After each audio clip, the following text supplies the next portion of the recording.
All right, today's record is by the Wagner Choral, and it is The Songs of Latin America. This record was released in 1959, roughly 13 years after the chorale's formation in 1946. My wife and I were in a thrift store when she found it in the vinyl section, and I knew instantly that I had a gold mine. Thanks to Discogs.com for the knowledge that this particular version is a little bit better because it is in high fidelity. It is a little bit more limited. Roger Wagner was born in France. He also died in France, but did most of his work in America, and his last name is German. This background poised Roger to be very culturally aware. This album was meant to be a flight of cultural tastes from Latin America. Now, whether or not he did a good job is not up to me. I'm not Latin American, cannot tell you very much about Latin American culture, especially from an insider perspective. But this was very fun to get to learn about. It definitely made me interested, which I think might have also been the goal of the record, so in that way it succeeds. This is a gatefold record, and from my research I couldn't tell if gatefold was released everywhere. There is not a whole lot of information on this record because it is from a very specific person and point in time, and it's just one of those things, like it's not on Amazon Music, or I couldn't find it on Spotify either. I feel pretty special that I was able to get this record. It's literally nowhere to be found, not even on YouTube. Let's get right into this record and discuss some of the things that make it interesting. So I'm gonna go song by song, and in the description obviously I'm gonna have chapters, and in each chapter and in each song I'm going to include a YouTube video that also demonstrates the song, not just in the way that it's played on this record, but also by someone else. So that way, if you're interested, you can find multiple different versions of the song. And I tried really hard to find like original versions. So some of these songs are written by somebody specifically, and so I went to their albums. So the first song is on Cumparsita.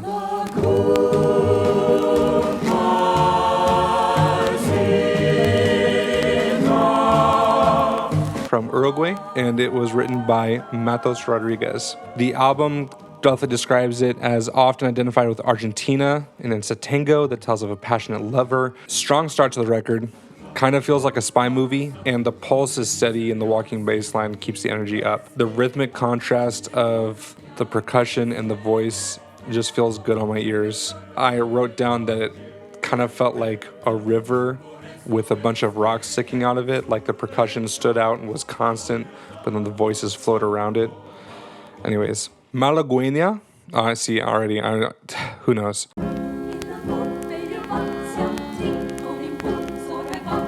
Malagueña is from Cuba, almost said Cuba, although I think that's actually how they say it. And it was written by Ernesto Lecuona, and it was originally part of a suite called Andalusia. Malagueña is a form of folk music, and Andalusia in southern Spain. So I got really confused. This song is basically a representation of the style of music Malagueña. This is very common in piano, but also it's a very full song, so it's got drum lines, trumpet lines, everything. In this record, it starts out really slow, then it gets fast, and it kind of waxes and wanes and fluctuates.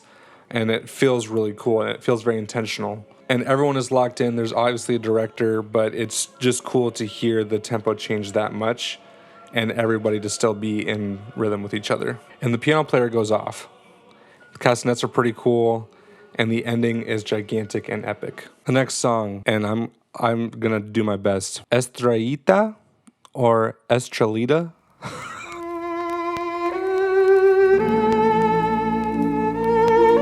A song popular in Mexico, was written by Manuel Ponce. Again, I'm sorry if I messed that up. Estrellita means little star, and it's and this is what the album says about this song. Its simplicity and charm have given it the stamp of a folk tune. I don't know what that means. Sometimes this album is very flowery with its language about the music. I wish it was a little bit more like, here's some information, especially since that's kind of how it sets itself up to be, but it's whatever. My computer autocorrected Estrellita to satellite. I was able to find a more modern rendition of the song. It's about a person praying to a star for their love. and for their lover to reciprocate that love. So I picked a line out from the song, "Tú eres estrella, mi faro de amor." Again, if I butchered that, what are you going to do about it? And translated, that means, "You are my star, my beacon of love." The version on the record feels very dreamy and familiar. It sounds like a song that would be in a movie about a wartime general who fell in love with a free spirit. It's relaxed, some really nice barbershop chord moments out of this track, and there's some really tasteful instrumentation with a smooth ending. Something I noticed as I kept listening is that you can definitely hear that this is like a Western man, a Western white guy influencing this a little bit. Some of these songs aren't super orchestrally, and he makes them very orchestrally, and some of them, like all the songs by Ernesto, are very orchestra. He was an orchestra composer, so they sound very close. By the way, that's the thing interesting about Ernesto. He genre bended by doing orchestra music and also tango. It's pretty cool stuff. This song is an example, though, of where, like, the barbershop chords are really intense, and they're kind of used in ways that don't feel Hispanic to me, but I'm not even really sure that matters. So, like, whether or not it feels Hispanic to me as a person. The next song is San Sereni.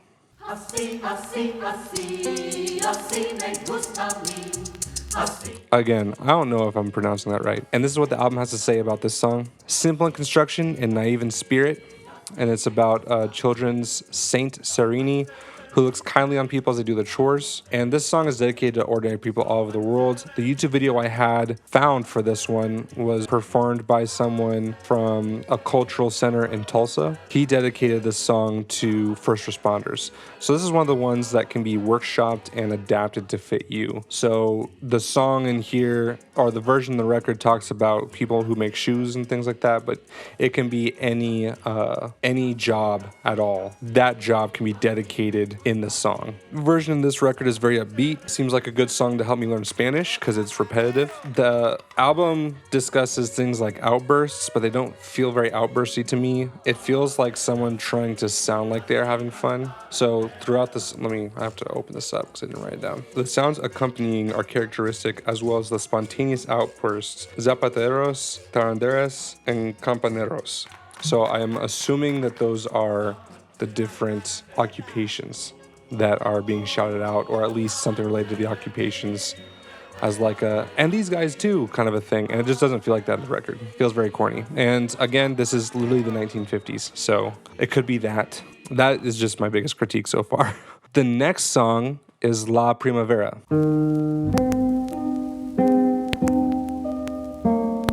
And this is one where the album didn't have a composer. Also, does not really explain too much about the song itself, just says things like extols the beauty of spring. So there's obviously some other famous music titled La Primavera.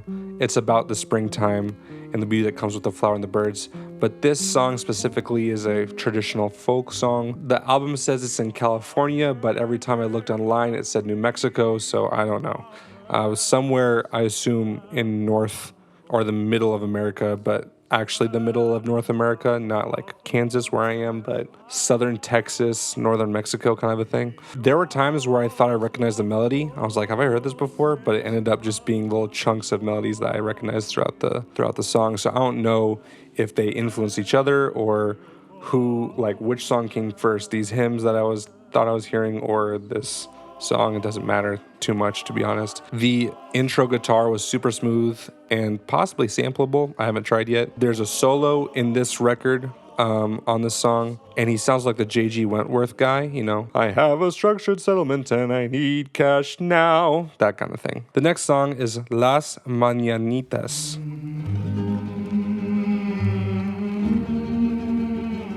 So the album says it's similar to a birthday song, but sung at weddings as a greeting and expression of warm regards. But when I read it on Wikipedia, it says that it's sung at birthdays.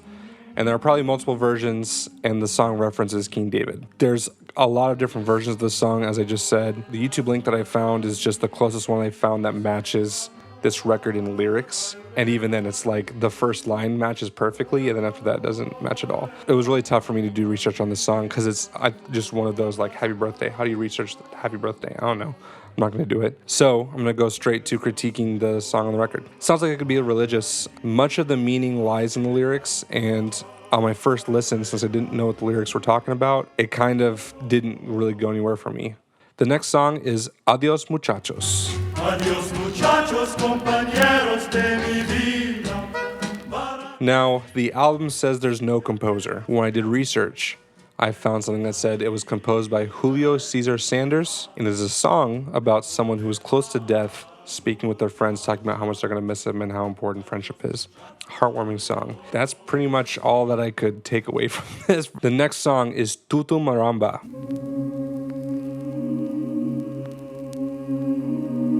And this is a Brazilian song, so I believe this is the only song that's in Portuguese. And I have in my notes to just read the excerpt from the album, so here I go. Here is a lullaby of folk origin, which subtly chides Tutú Marambá, the boogeyman of Brazil, into allowing a child to have a peaceful sleep. Maramba's companions, Aranja, Tatana, and Tatinaha, are spiders in Brazilian fairy stories. So, a lullaby. And the lyrics specifically talk about how if Tutú Marambá attempts to disturb the child's father will have Tutú Marambá killed. Just remember that this is a lullaby. I have written down that it feels eerie or sad. The arrangement is amazing. This is one of the songs where I can feel the drama of what's happening in the lyrics through the melody and through the arrangement. It's very well arranged, and the version I found on YouTube is very similar in that it's dramatic, more dramatic than I'd expect out of a lullaby, but again, this lullaby is intense. And this is also my favorite performance by the choir so far. The fact that it's a lullaby is blowing my mind, because people always talk about like, oh, I wish I was born in like this time. No, you don't. Do you, think about how hard life has to be where a lullaby is like, demon, don't come disturb my child or I'll kill you. You know what I mean? Like, life could not have been super fun back then when this song was written. This next one is probably the most popular one, might be recognized. It is La Virgen de la Macarena.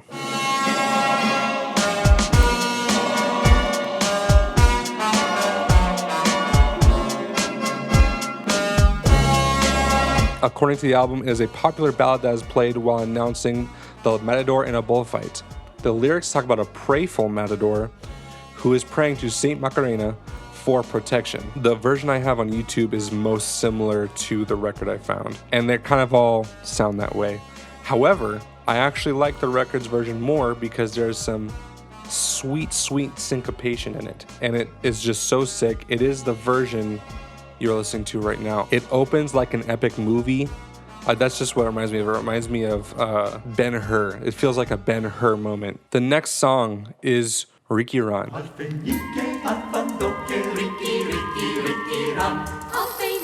And the album doesn't really give a country of origin. It says it's throughout Latin America, also says no composer. It tells of a woodsman of San Juan who eats cheese and bread and finishes the meal with candy. There is some clever Spanish wordplay. This is a children's song. It's definitely very old. I couldn't find any info I could find nothing other than music sheets. It was crazy.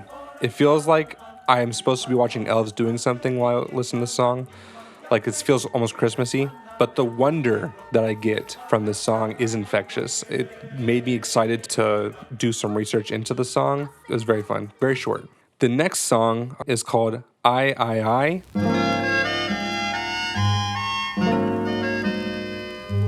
And it's from Chile, and it was composed by Osman Perez Freire. Oh, I'm not even going to attempt it. It is a love song, an expression of gentle affection, and that's according to the album, and that goes along with what I found online as well. There's a lot of songs. I don't even know if the YouTube video I found is the right one, to be honest. I couldn't find an original version from Osman Perez. I could only find... There's a lot of instances of it being played in movies, but I couldn't find something original. Maybe I could have tried harder. I probably looked in the wrong places. I don't know. But I did find a lot of information about Osman Perez. He was born in 1880 in Chile, but he first performed this piece in Buenos Aires, Argentina, where that is where he really made a name for himself. So he actually did kind of a Roger Wagner thing where he was born in one place, moved away, did some work, became famous, and moved back to Chile, which is why this song is associated with Chile, because that's where he's from. So that's kind of cool to see a little bit of poetry. The last song is Siboney.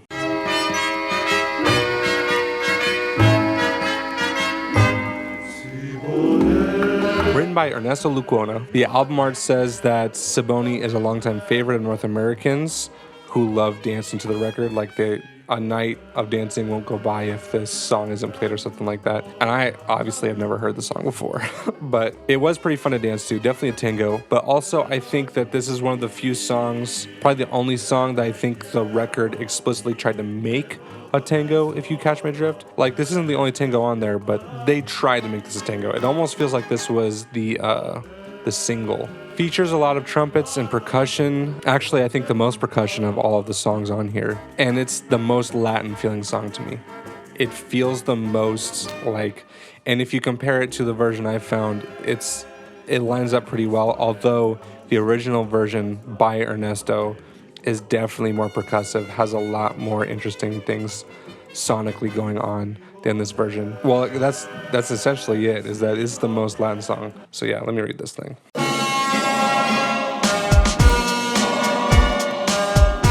Maracas, cabacas, guiros, claves, bongos, flutes, violins, guitars, and castanets accompany the vivid songs that pulsate to the characteristic rhythms of the conga, tango, and rumba. Listed all of that percussion, all of that for only be used in one song, essentially is what I'm saying. It just kind of, when you read the whole thing, I'm not going to read the whole thing. When you read the whole thing, it comes across as like, this is what Latin America feels like. And you compare, this is the best comparison of full-blown percussion versus toned down for the white people. You know what I'm saying? Maybe not even the white people. I'm going to say this. Toned down for evangelicals. I said it. Don't get mad at me. I'm going to see if I can't find a version of it online, and if I can't, then guess who's going to post it? I am.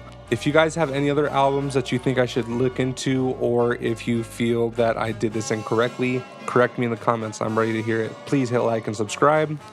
Comment your favorite song or your favorite version of the song that I put in the description. And you guys have a great day.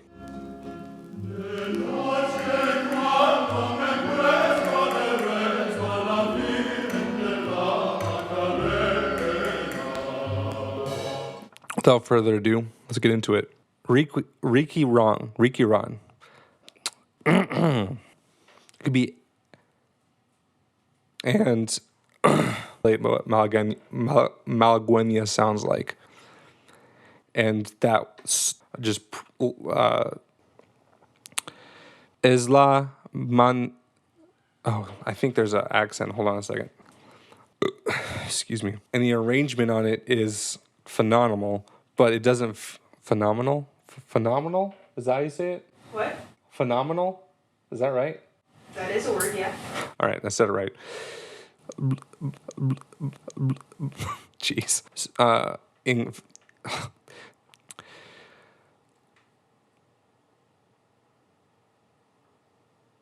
The last song